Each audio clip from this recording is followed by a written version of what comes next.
کھاتے ہیں تیرے در کا، پیتے ہیں تیرے در۔ الحمدللہ وحدہ والصلاة والسلام علی من لا نبی بعدہ وعلى آله وأصحابه أجمعين أما بعد فقد قال الله تبارك وتعالى في القرآن المجيد والفرقان الحميد فأعوذ بالله من الشيطان الرجيم بسم الله الرحمن الرحيم يا أيها النبي إنا أرسلناك شاهدا ومبشرا ونذيرا آمنت بالله صدق الله العظيم وصدق رسوله النبي الأمين المعين المتين الكريم ونحن على ذلك من الشاهدين والشاكرين والحمد لله رب العالمين۔ غوث اعظم فرمانے جیس و اسامہ مدد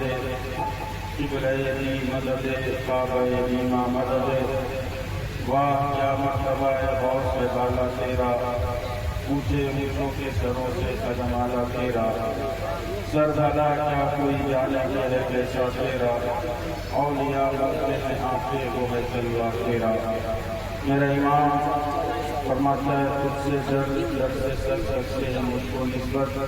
میری گردن بھی ہے دور کا ڈورا تیرا۔ اس نشانی کے جو سگ ہے نہیں مارے جاتے، حشر تک میرے گلے میں رہے پٹا تیرا، حشر تک میرے گلے میں رہے پٹا تیرا۔ آج ہماری اور آپ کی حاضری حضور رفیق ملت کی بارگاہ میں ہو رہی ہے، اس کی یہ مبارک تقریب ہے۔ باہر سے علماء کرام تشریف لائے ہوئے ہیں، شورا اعظام کی نمبر سب کا خیال کرنا ضروری ہے۔ صاحب سجادہ سر طریقت برگاڑ شریعت گل گزار قادریت حضرت علامہ و مولانا فاروق قادری صاحب قبلہ کا یہ حکم بھی ہے کہ 12 بجے تک پروگرام مکمل کرنا ہے۔ ان کے برادر اصغر حضرت حافظ وقاری غیاث صاحب قبلہ بیٹھے ہیں، جو خود ہماری جماعت سے تعلق رکھتے ہیں اور بڑے علماء ہیں۔ الحمدللہ یہ علمی گھرانہ ہے، اللہ رب العزت گھرانے کو سلامت رکھے۔ نمبر نور پر علماء کرام کی ایک لمبی فہرست ہے جس کا نام کو بس اپنی گفتگو کا آغاز ایک حدیث پاک سے کرنا چاہتا ہوں۔ مائک والے بھائی اس کو کم کر دیجیے، بات سمجھ میں آنی چاہیے، باقی شورا جمائیں جتنا اس کو مانگے شاشی صاحب بڑے شاعر ہیں، الحاظ رفیق صاحب یہ بڑے لوگ ہیں، الحمدللہ بڑے نور پر تشریف رکھتے ہیں، حضرت اقبال والد صاحب اور ابھی غلام نبی حسن صاحب قبلہ نے مجھ کو ایک کتاب فرمائی، میں نے ضمن کہیں سے دیکھا، الحمدللہ بڑی خوشی ہوئی۔ اللہ رب العزت ایسے علماء کو سلامت رکھے جو علمکار بھی ہیں، اور قلم کی طاقت یہ بڑی طاقت ہے۔ اور آج کل ہم نے لکھنے پڑھنے کا ماحول ختم کیا اور صرف بولنا ہمارا ہو گیا۔ ہم چاہتے ہیں کہیں پر بھی کچھ بھی بولے ہم کامیاب ہو جائیں۔ یاد رکھیے بولنے کے لیے پہلے پڑھنا ضروری ہے، لکھنے کے لیے پہلے پڑھنا ضروری ہے۔ اگر پڑھیں گے نہیں تو بولیں گے۔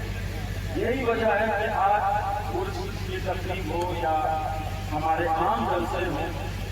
اس میں ایک علمی جو دھمک ہوتی تھی وہ کبھی اب لفظی کا ماحول ہے، جو جتنا سیکھے گا پوری تقریر میں ایک حدیث بھی نہیں پڑے، پوری تقریر میں ایک قرآن کی آیت بھی نہیں پڑے، صرف ادھر ادھر کی بات کرے گا، وہ سب سے بڑا بات ہے۔ اسی لیے اب ہمارے جلسوں سے کوئی فائدہ ہوتا نہیں ہے۔ جلسہ اس لیے سجاتے ہیں جو ہماری آنے والی نسلیں ہیں ان کو پتہ چل جائے کہ جلسہ سجانا یہ سنیوں کا کام ہے، اس لیے ہم جلسہ سجاتے ہیں اور سجانا چاہیے، لیکن اس کی روش کو ابھی ہم پیر طریقہ دربار آئے شریعت خلیفہ حضور مفتی اعظم حضرت علامہ مفتی شمس الدین صاحب کی معیت آئے ہیں اور حضرت کی معیت بہت مرتبہ مجھ کو ملی ہے. گفتگو ہو رہی تھی حضرت سے گاؤں بھی 2 دن سے پہلے ہو گیا تھا, ظفر بھائی سے اور دیگر لوگ تھے. حضرت نے حکم دیا کہ آئیے کافی آسانی میں گیا. حضرت نے بتایا کہ سید صاحب ایک وقت ایسا ہوتا تھا اور جو ہے نا ایک وقت ایسا ہوتا تھا کہ جب نظامت کا ماحول نہیں تھا, میں ناظرین کو برا بلا نہیں کہہ رہا ہوں, ایک ماحول بتا رہا ہوں, نظامت کا ماحول نہیں ہوتا تھا. اور اگر 10 علماء ہوتے تھے 10 علماء اگر ہوتے تھے تو علاقے کے اعتبار سے یہ دیکھ لیا جاتا تھا کہ علاقے میں کمی کیا ہے, علاقے میں خامی کیا ہے. اگر رد رافضیت کرنی ہے تو اس کا ماہر کون ہے, رد وہابیت کرنی ہے تو اس کا ماہر کون ہے, صحابہ کا گستاخ اس کا رد کرنا اس کا ماہر کون ہے, دیکھ لیا جاتا تھا. جو اس میں ماہر ہوتا تھا طے کر لیا جاتا تھا کہ زیادہ دیر گفتگو آپ ہم لوگ اس پر شرکت کر لیں. یہ ماحول ہوتا تھا جب سے,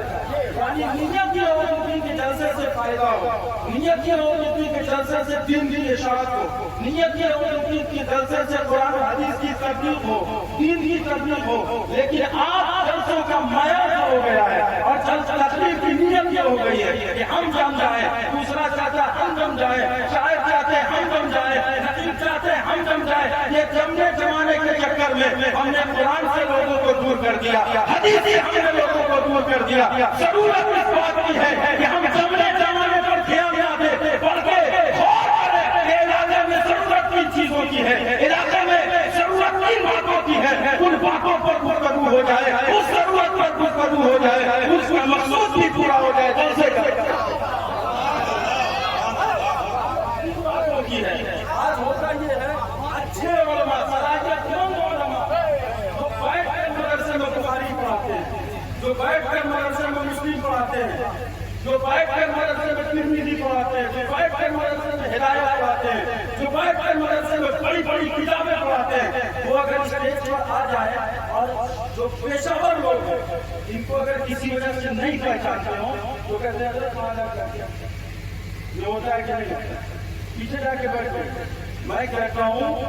علم کے اعتبار سے انسان بڑا ہوتا ہے, شہرت کے اعتبار سے شہرت کے اعتبار سے انسان بڑا نہیں ہوتا ہے. جس کا علم بڑا ہوگا حقیقت میں وہ بڑا ہوگا. اللہ کے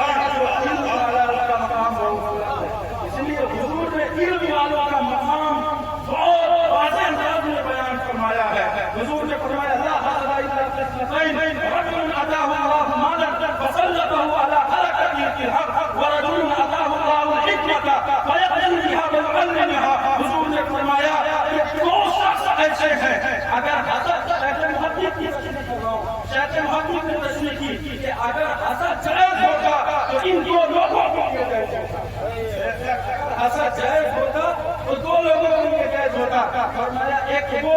جس کو اللہ نے مال دیا ہے, جس کو اللہ نے مال دیا ہے اور وہ مال اللہ کی راہ میں خرچ کرے, اگر حسد جائز ہوگا تو ان کے لیے جائز ہے. اور دوسرا فرمایا اگر حسد جائز ہوگا تو فرمایا کہ ان کے لیے جائز ہوگا جو علم سیکھتے ہیں, دوسرے کو سکھاتے ہیں اور علم کی روشنی میں فیصلہ کرتے ہیں, ان کے لیے حسد جائز ہے. وہ لوگوں کے لیے شیخ محقق کی تشریح ہے. اسی لیے میں کہتا ہوں کہ جلسے کی روش کو بدلی جائے, جلسے کے ماحول کو تبدیل کیا جائے. جو علم والے لوگ ہیں وہ اللہ کے نزدیک بلند ہیں, ہمارے نزدیک بھی بلند ہونے چاہیے. اس کا ہمیشہ ہمیں خیال کرنا ہے. یا تم ذرا غور کرو, جو بیٹھ کر بخاری پڑھا رہا, مسلم پڑھا رہا, اس کا مقام پھر کیا ہوگا؟ جو بیٹھ کر تفسیر قرآن کا کام پڑھاتا ہے اس کا بھی مقام کیا ہوگا؟ لیکن آج عالم یہ ہے پیشہ ور فقیر, پیشہ ور فقیر, جن کو یہ بھی نہیں پتا کہ